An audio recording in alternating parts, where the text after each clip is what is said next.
اگر آپ کا ہونا اور نہ ہونا ایک جیسی قیمت رکھتا ہو تو وہاں سے روانہ ہو جائیں۔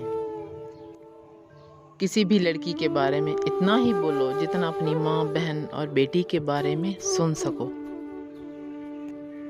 جب دل ٹوٹ جائے تو اٹھا کر اسی مصور کے پاس لے جاؤ جس نے اسے بنایا ہے، کیونکہ اس سے بہتر تو کوئی جان ہی نہیں سکتا کہ کون سا رنگ کہاں بھرنا ہے اور کس دھاگے سے کہاں پیوند لگانا ہے۔ جو پتھر میں کیڑوں کو پال سکتا ہے وہی کوئی رستہ نکال سکتا ہے۔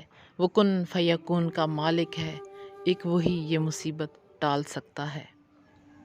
انسان کو زیادہ تکلیف تب ہی ہوتی ہے جب غلط انسان سے اپنی زندگی کی ساری صحیح امیدیں لگا لیتا ہے۔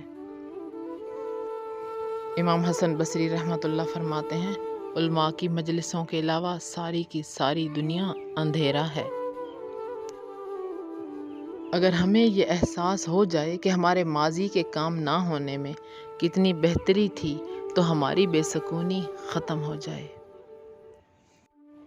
نماز کو کبھی بوجھ کی طرح نہ پڑھو، یہ وہ تحفہ ہے جو اللہ نے ہمیں ہر بوجھ سے سکون پانے کے لیے دیا ہے۔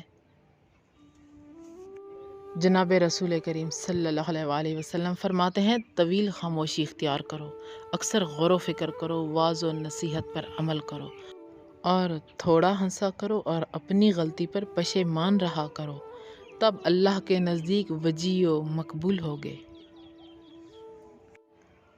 جب انسان اپنے رب پر اس قدر بھروسہ کر لیتا ہے کہ اس کے علاوہ کوئی بھی اس کی ضرورت پوری نہیں کرنے والا، تو اللہ بھی اپنے بندے کو مایوس نہیں لوٹاتا۔